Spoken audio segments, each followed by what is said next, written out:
Good morning and welcome. In the spirit of high impact and high efficiency, we are going to get started as close to on time as possible. That is the OpenMinds way.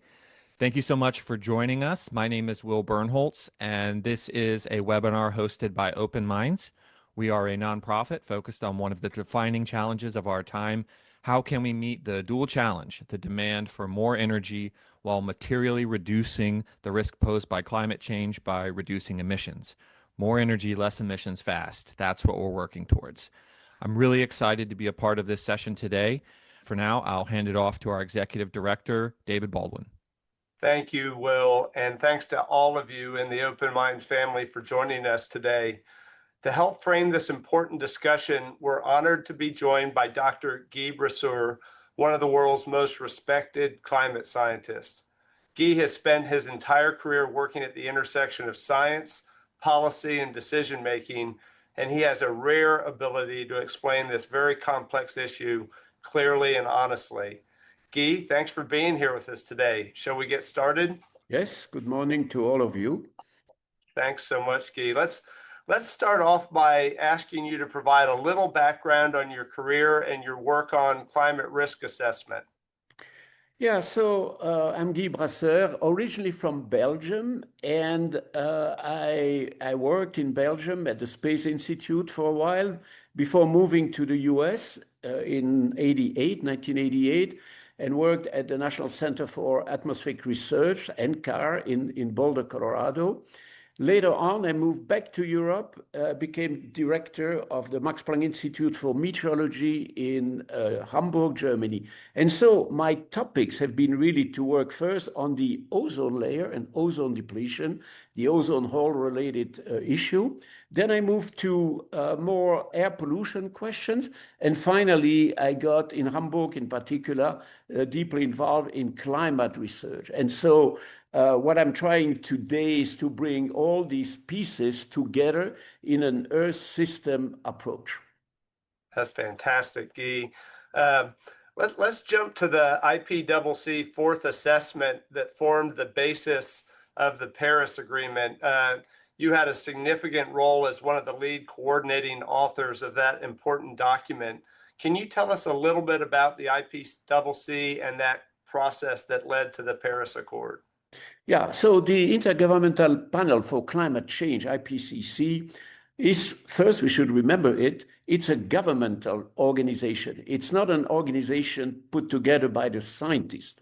Each government appoints a number of scientists who are going to be involved in assessing the state of the science. They're not making any science in IPCC. They're just reading the publication, analyzing the publication, trying to make sense out of what we know from the work done everywhere in the world.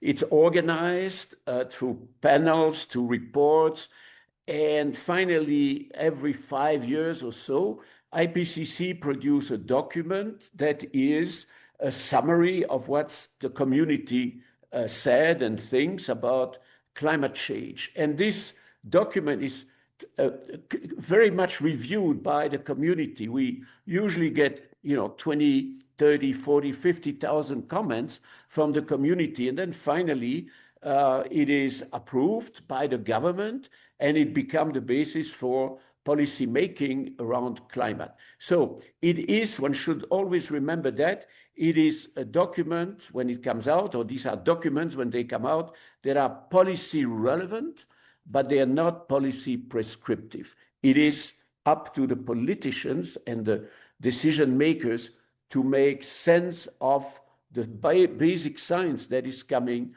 out of the scientific community.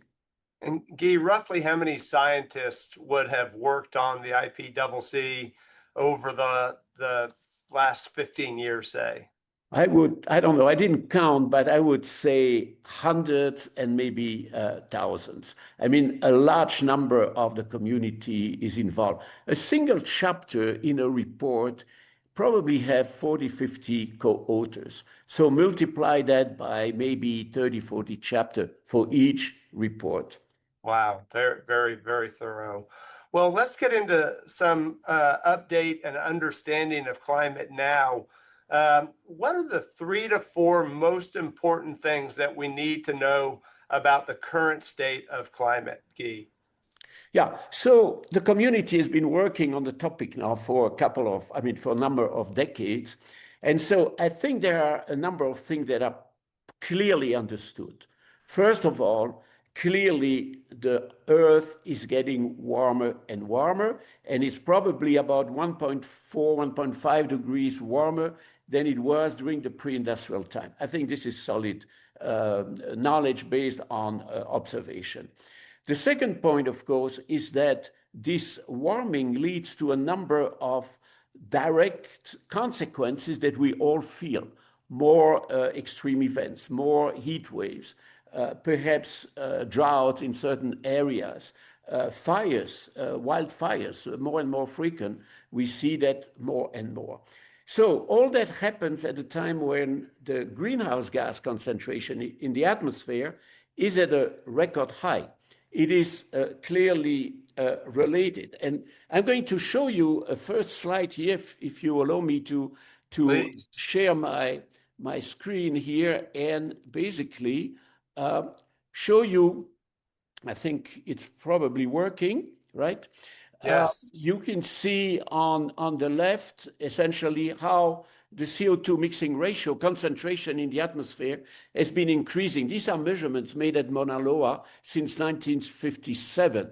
You also see that the temperature has been increasing with, of course, on top of that, some variation, some variability, but the general trend is an increase. And so what we also know, I believe, today is that the response of the Earth system is complex, is highly nonlinear, is difficult to predict. And then, of course, if we extrapolate or project what will happen in the future, we see that if we want to reach, for example, a level of about 2 degrees, we have to start thinking carefully about how to reduce the amount of CO2 we releasing in the atmosphere. In fact, this graph here shows you, it's a bit complex, but I'm going to tell you that it is not. Because on the left-hand side, you see the solar radiation. Some of it is reflected to space. The other part is absorbed by the surface, by the Earth system. That's the input of energy. Then on the other hand, the Earth itself is emitting infrared radiation that is supposed to go to space, but is partly trapped by greenhouse gases. So if we change some of those parameters, like the reflected surface, the reflection at the surface, or maybe the reflection by the atmosphere through the presence of particles, or if we add greenhouse gases in the atmosphere, the system is going to change its equilibrium value. It is perhaps today a little bit out of balance because we're adding greenhouse gases, but the temperature at the surface will come up to another equilibrium value, and that's what we call global warming.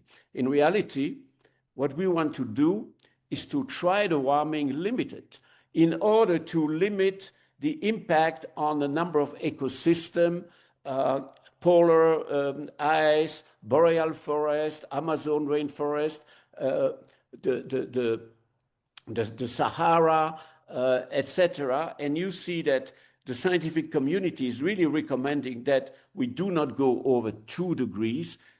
You see that if you go beyond 2 degrees, you start to have more dramatic effect. And so we should keep the Earth within a 2-degree warming. Somebody's described the effect of warming to me as essentially as the atmospheric CO2 builds and that layer gets thicker, the parts per million get thicker. It's like we're essentially wearing a heavier blanket around us. Is there any truth to that? Yes, that's exactly what's happening. The CO2 is absorbing part of the radiation emitted by the Earth's surface, and this absorbed energy is then re-emitted partly to space, but partly back to the surface. And that's what basically brings the temperature at the surface at what we know today. You put more CO2, you will get a warmer surface. Got it. Yeah, that makes so much sense. Guy, where's the climate science most settled today, and where is there still uncertainty? Where are the knowns and the unknowns here? Yeah, I think that, as I said, we know that greenhouse gases warm the climate. We know that the increase in greenhouse gases is really linked to human activities, and that's probably the dominant cause of this increase that we observe. We know that as the warming gets there and increases, we see more and more extreme events, and these are the ones that are really affecting society. Heat waves, heavy rainfall, fires, as I mentioned earlier, and so on. So this is, I think, pretty solid. But there are still a number of fundamental questions that are not well answered and where the scientific community has to put a lot of effort. First of all, what I all said up to now were global values. But what about the regional response? What about the local response? What's happening under different environment in different regions of the world? Another important unknown issue really is what we call the tipping point question. Tipping point meaning that we could have an abrupt change in certain area of the world. For example, the ice melting quickly, or the Amazon forest, the tropical Amazon forest disappearing, or the Atlantic circulation stopping to operate. And so what we need to look at also as a big unknown are all the feedbacks that lead to those tipping points. So I can summarize this by showing you those two slides. Temperature is increasing together with the greenhouse gases on the global scale. But where the impacts are difficult to predict, difficult to understand, and important for society are the most local behavior or response to climate, heat waves, heavy rainfall, tropical cyclones, and more frequent fires as examples. Are all these pretty well known, Guy?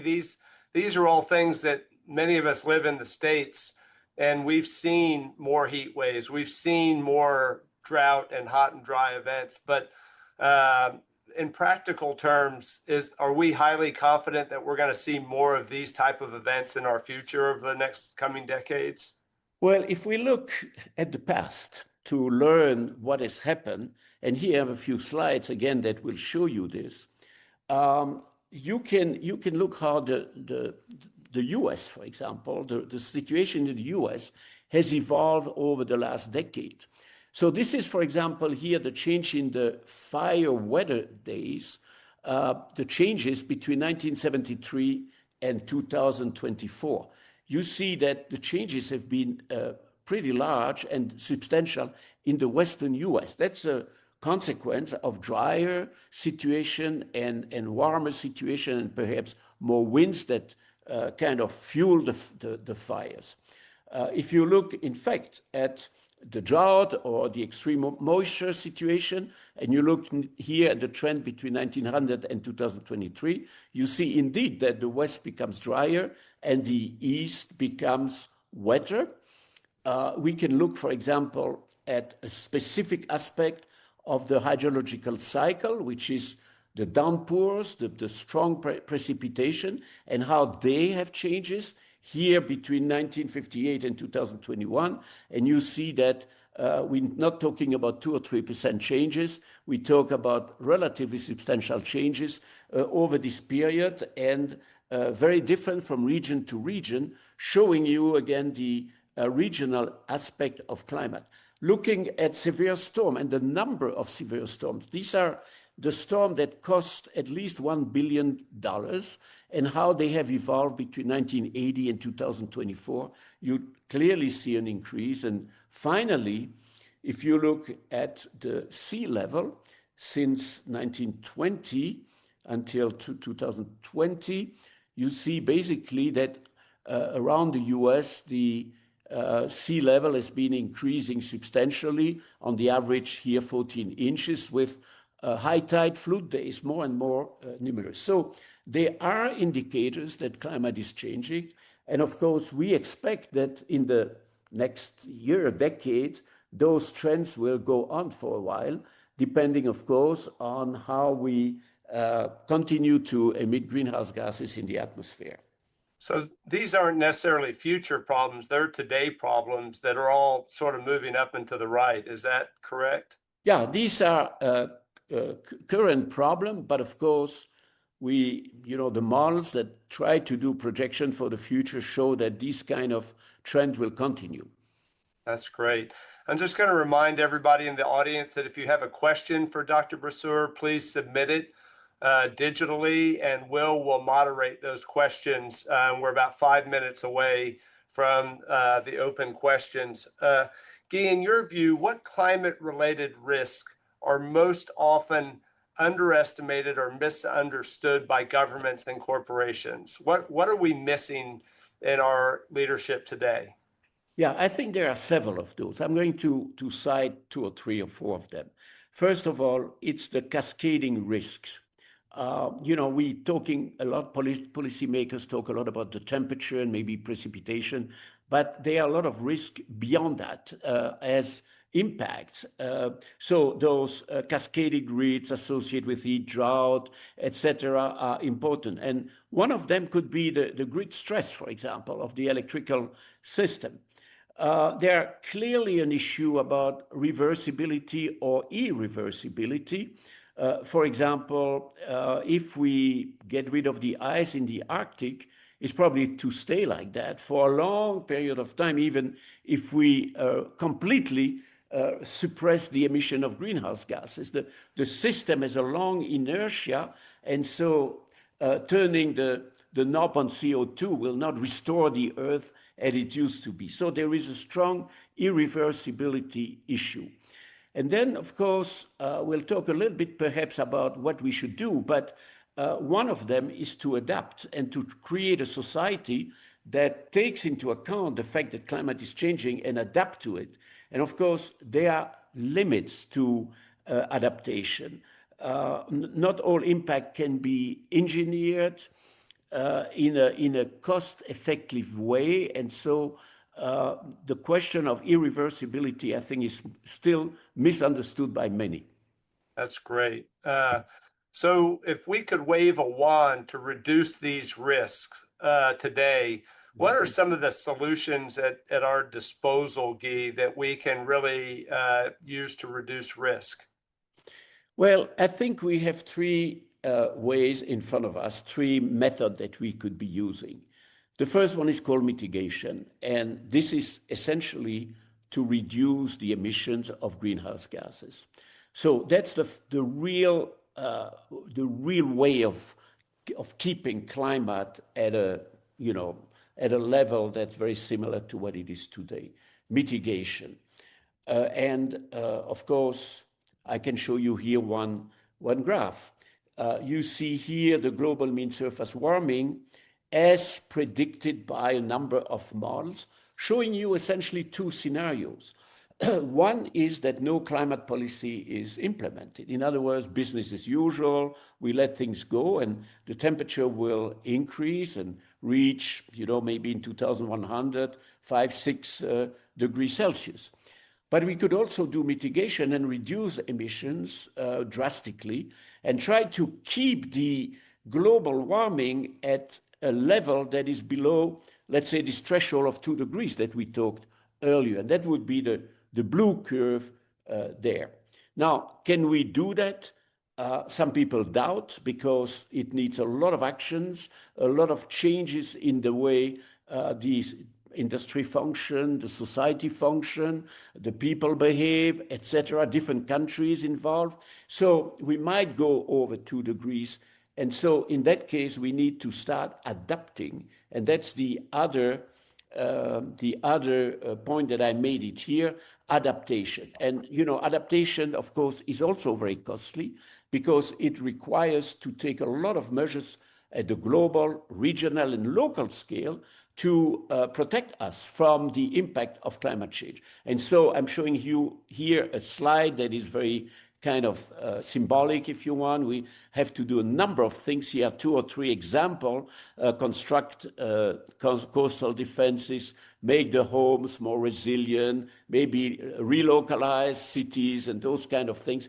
That's what society would have to start doing, and it is, of course, also very costly. And so a number of people now are thinking that maybe in order to speed up the process and keep us more easily under the target of 2 degrees, we should do mitigation, of course, as much as we can, and go away from the green curve there, that is business as usual, and mitigation would bring things maybe to the yellow curve.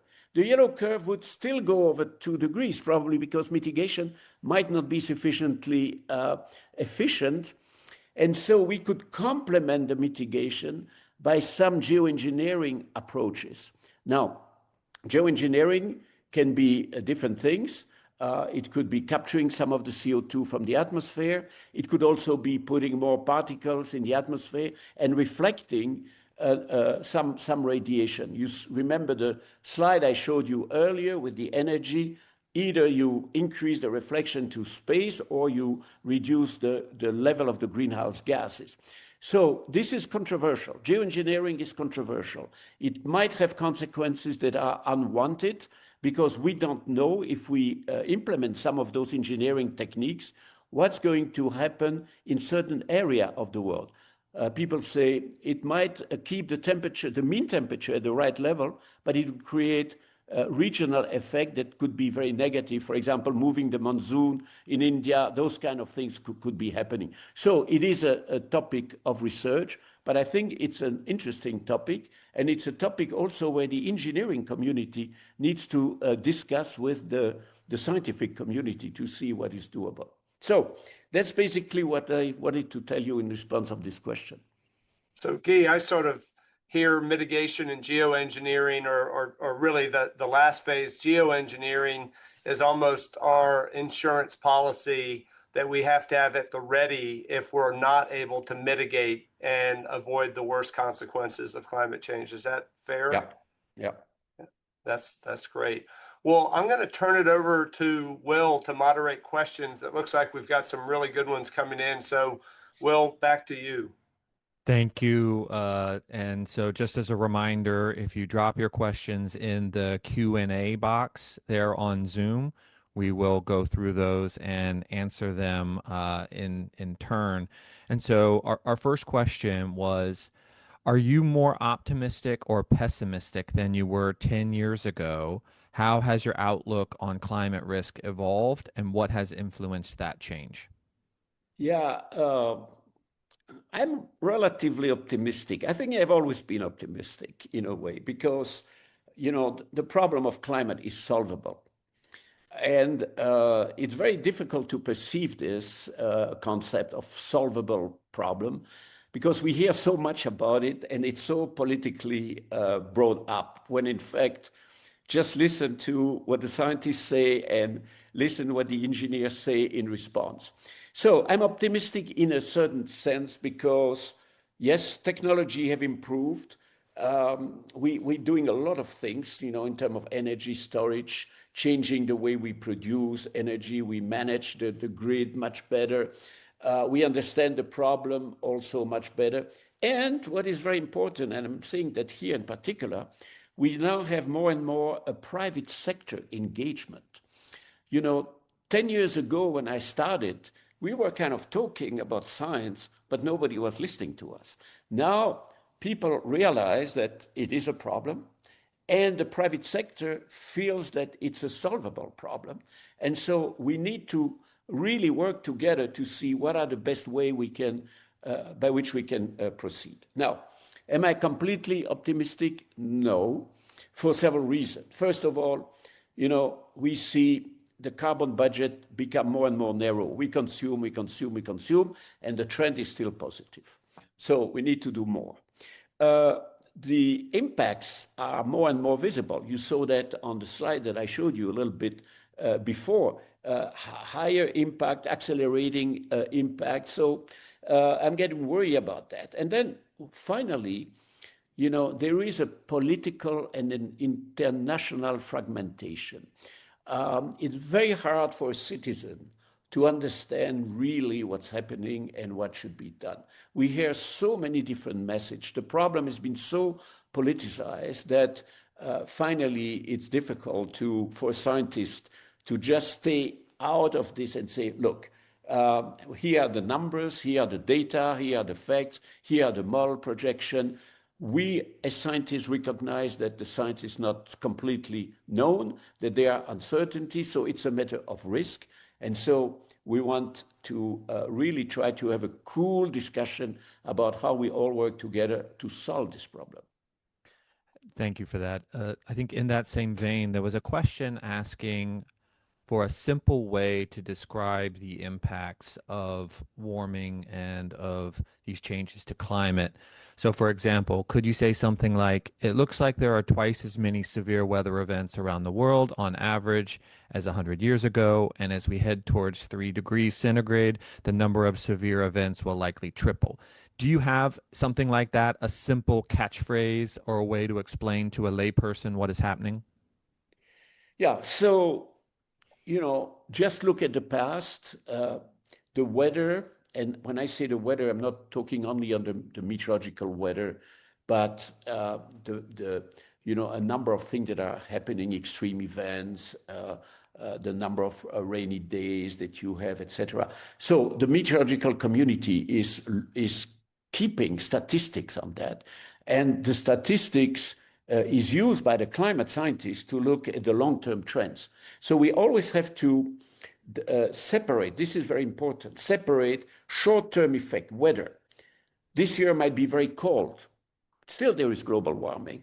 The next year might be very warm, probably too warm compared to what the slow warming gives you. There is variability on top of the long-term warming. And so we have to accept that. We have to accept, at the moment, Europe has been in a very, very cold situation. Some people say, oh, there is no climate warming. Well, no, there is warming. And on top of that, there is rapid variability. So what we see is that we have models now that are simulating the weather under different CO2 level.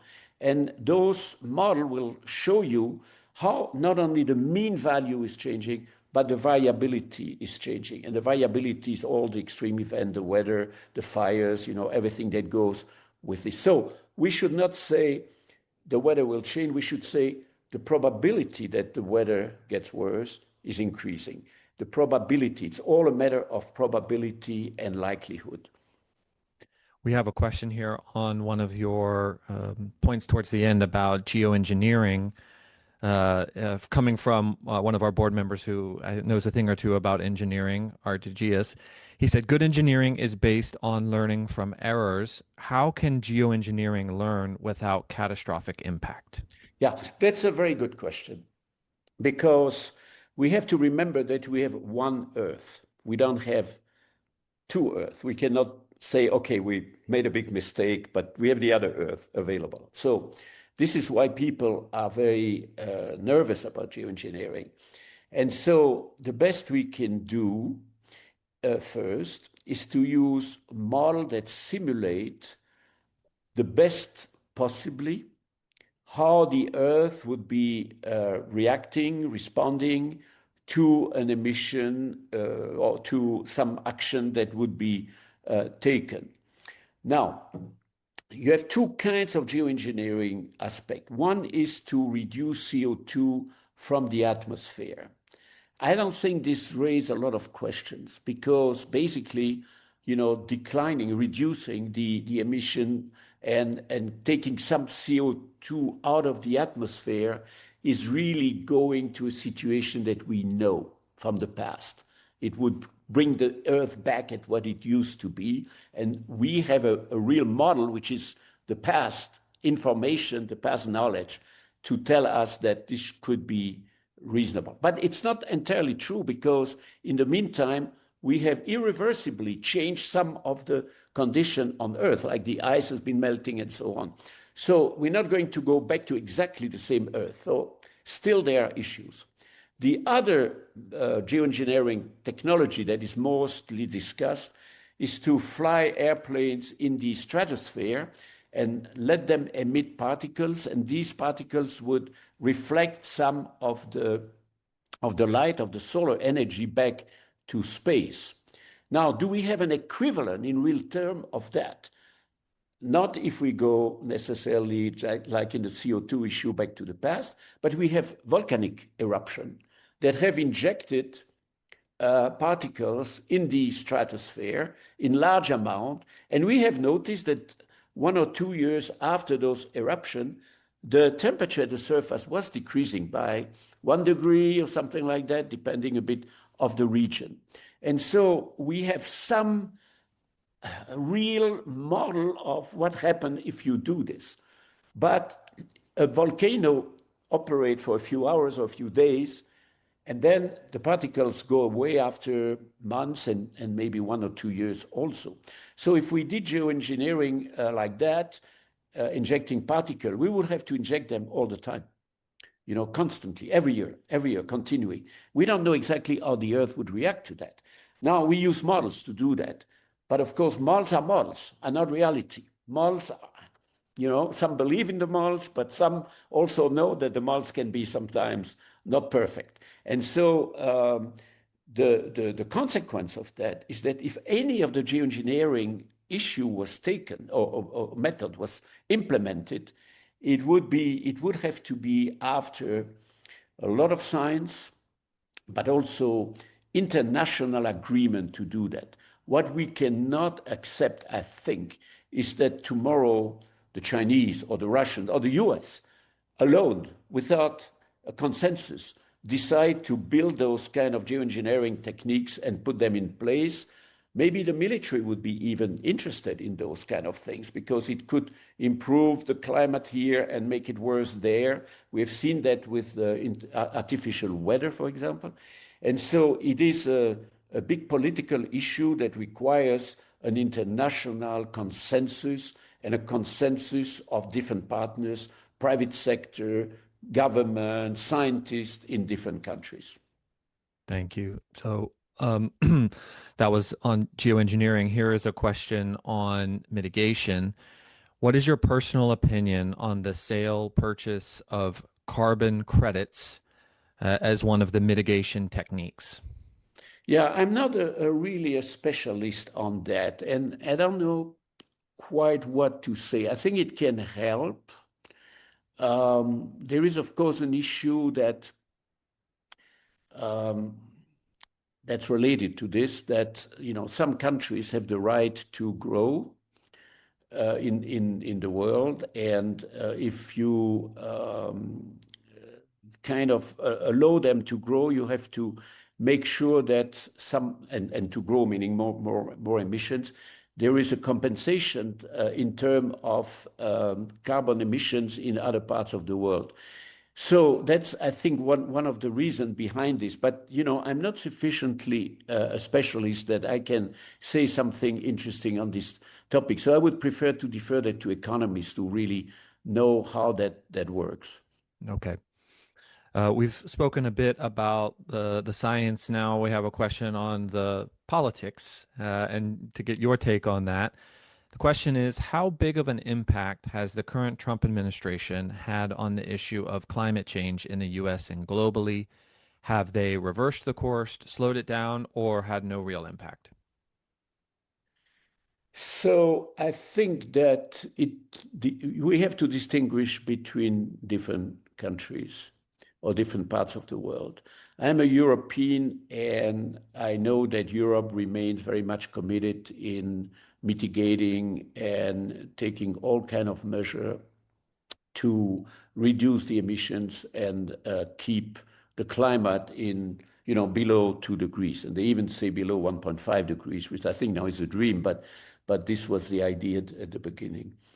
So in the US, and this has been said already during the first Trump administration, the federal government is taking some measures that do not seem to be appropriate in terms of keeping climate in a decent way.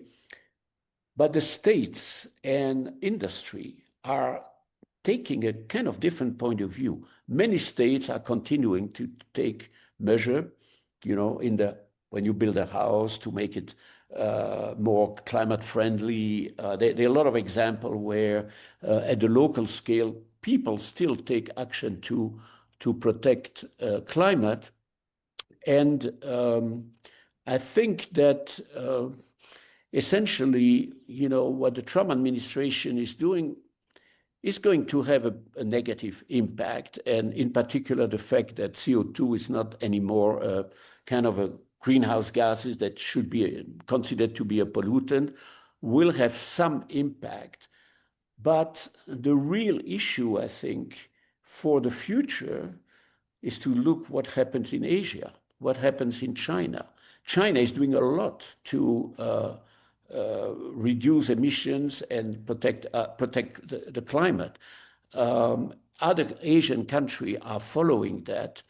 And so, there might be times where you feel disappointed by a measure taken a bit without a lot of, consideration on the facts, let's put it this way. You feel disappointed, but time evolves and things change. And at the end, I believe that we will be able to solve the problem with a lot of actors, even if at the moment the federal part of the U.S. is not going in the right direction. And I would say I'm really pleased to see that the industry is taking the problem seriously and is coming with some solution that need to be considered with a lot of attention.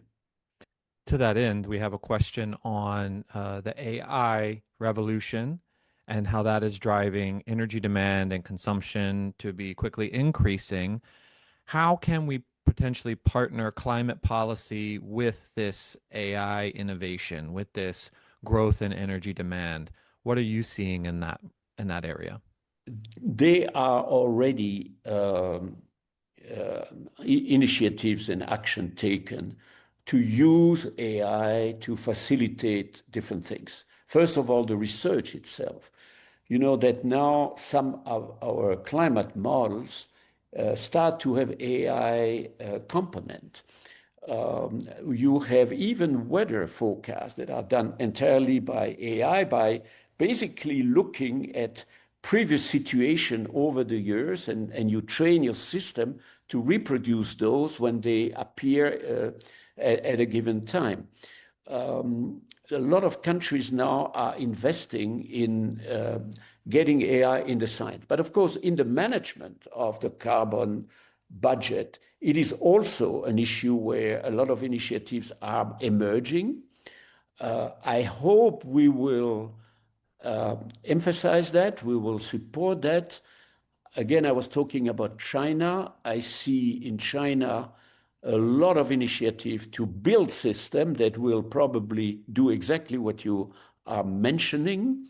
We should, in the Western part of the world, be careful that we're not getting behind on those issues.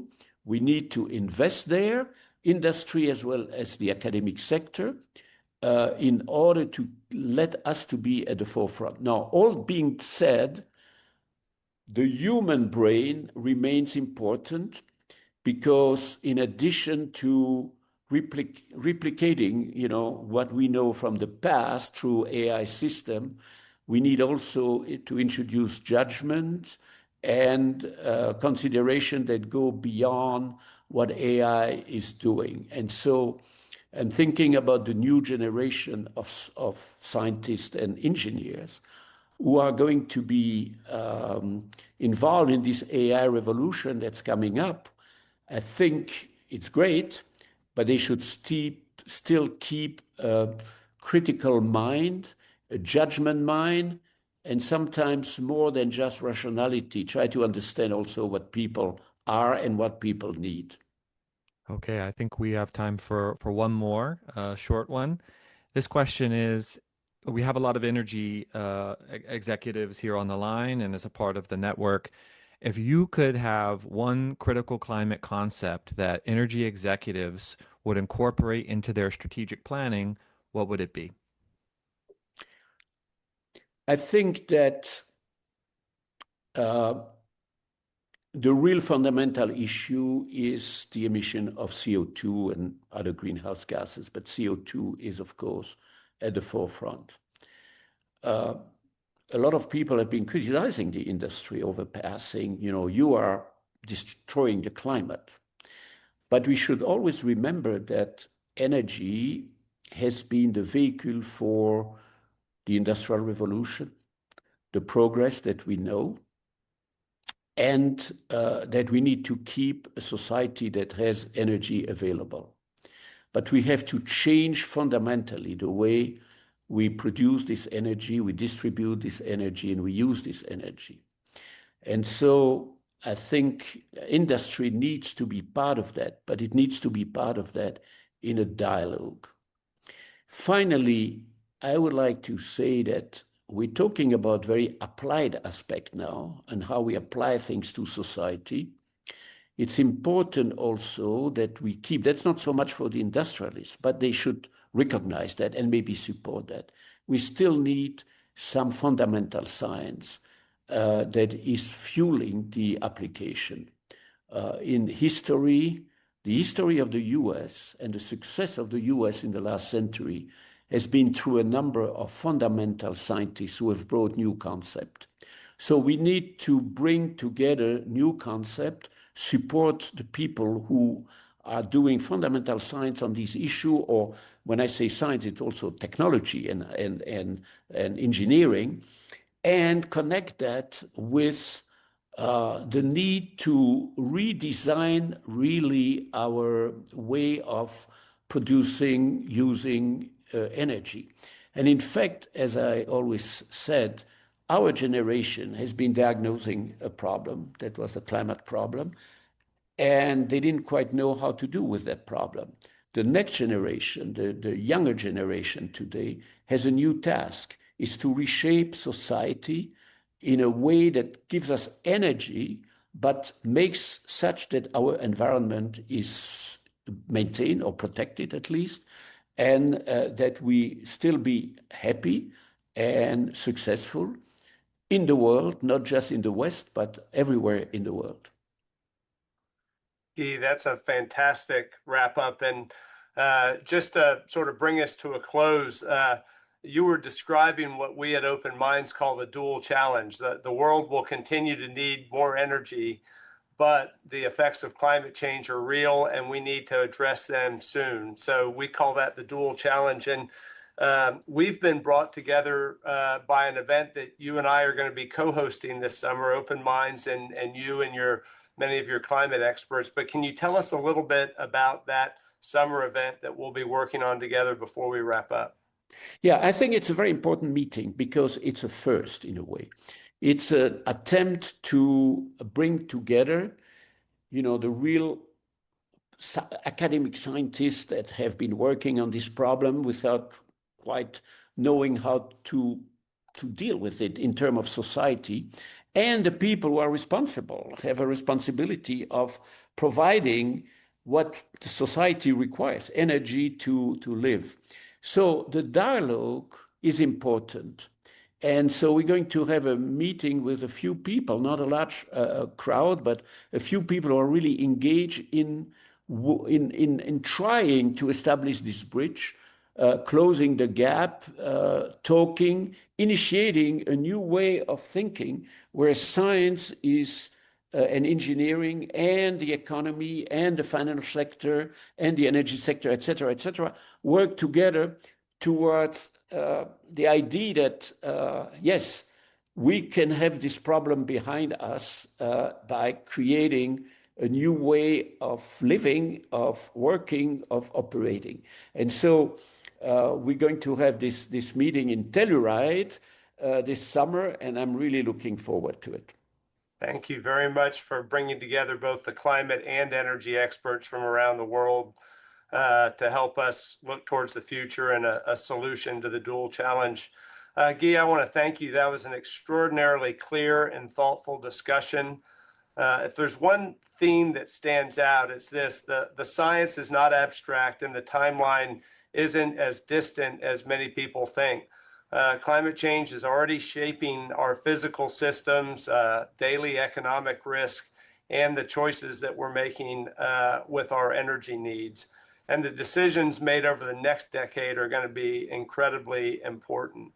For those of you joining us today, we hope this conversation sharpens how you think about risk and resilience and responsibility in your own communities and your own organizations. Guy, thank you so much for sharing your insight and for your clarity.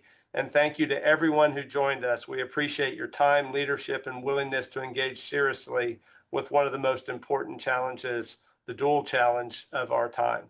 Thanks, everybody. And Guy, thank you so much. That was fabulous. Really appreciate you. Thank you. Good luck. Thank you. Bye-bye.